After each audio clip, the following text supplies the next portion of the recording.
Welcome to the Bird Podcast. I'm Shobha Narayan. We are now on Instagram at bird_podcast and also on YouTube at the Bird Podcast. Please subscribe and follow us if you find this content interesting. This is part 2 in the How to Birdwatch series, in which I connect birds and bees with flora and foliage. Like most things that require identification, whether it's wine, textiles, or art, identifying birds is about figuring out patterns. It's like recognizing an artistic or musical signature or the terroir of a wine. It's about seeing patterns, not just on the birds, but also on the trees that they inhabit. Nature is both generous and opportunistic. Trees attract birds during certain seasons, and then they allow other trees to attract them in other seasons.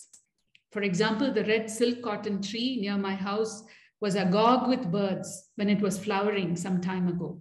Today, it stands bereft with its flowers and leaves gone. So now the tree has become a playground for squirrels.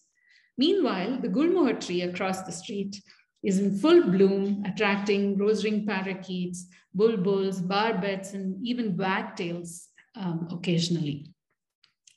Trees are nifty that way. They know when to attract and when to repel.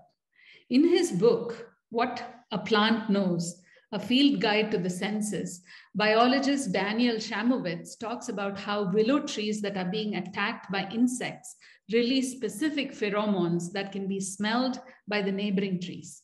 And suitably warned, these neighboring willow trees will produce higher amounts of these toxic chemicals, thus making themselves unpalatable for the caterpillars and other insects. This symbiotic ecosystem was invisible to me before I began watching birds. Now I see the dance of birds, butterflies, bees, moths as they move across trees.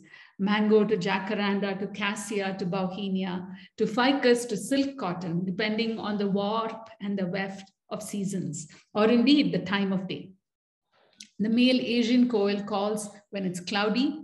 The female Asian koel likes to shriek in the middle of the day. The black kite calls throughout the day. The crows are loudest early in the morning. There are waves of nature calls which match the flowering, the shedding, the fruiting. Some birds prefer certain trees, and this is very helpful once you start bird watching because you know what to look for, where and when. Some birds like certain location within trees.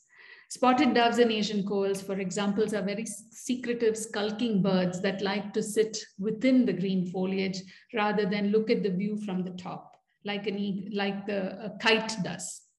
You should see how they nestle within the trees. You know, it's like a tree hugger and the leaves are sort of caressing these birds. They look so comfortable as if they are home, which indeed they are. The male koel is black like a crow, but has these flashy, fiery red eyes and has a curved gray beak. I had a devil of a time discovering it when I first was looking for it. I could hear the call, but I couldn't find it. Koels, once you are able to see them through your binoculars, are easy birds to watch because they are medium size and they don't move around so much. The females are spotted and gray. The males are more beautiful, as is common in birds.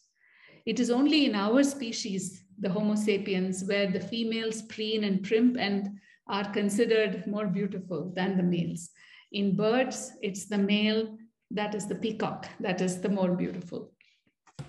Hobbies and passions change people. They give you a prism through which to view the world. Religion and spirituality do the same, sometimes for the better and sometimes for the worse. When you begin to see the world through religious boundaries about who is faithful and who is not, you close yourself in. I would argue that nature and bird watching in this regard is unique because it gives you depth of perspective without impacting your political, moral, or religious values and principles. In a sense, it opens you out rather than closing yourself off. The best thing that has happened to me as a result of 10 years of bird watching is the cliche. I feel connected to the universe.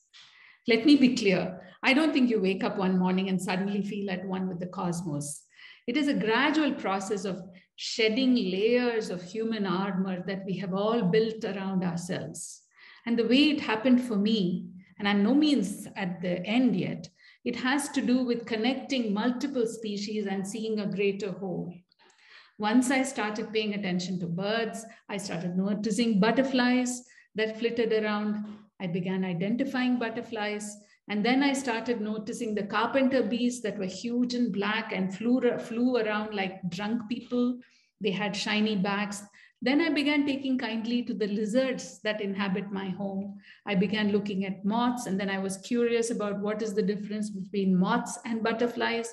Then I started looking at spiders and reading about them because they were everywhere. And so you see, it is this, like a spider web, you become connected to something that's bigger than you. As I stand on my balcony every morning, gazing through my binoculars, feeling the warmth of the sun on my back and the wind on my skin, I watch the dance of birds and the dance of trees. I sniff the air and smile. This precious, fragile planet that we are privileged to occupy has wondrous things that are right in front of our eyes, if only we take the time to look. Thank you. Bird Podcast is produced by Ullas Anand and Echo Edu. I'm Shobha Narayan. Thank you for watching. Thank you for listening.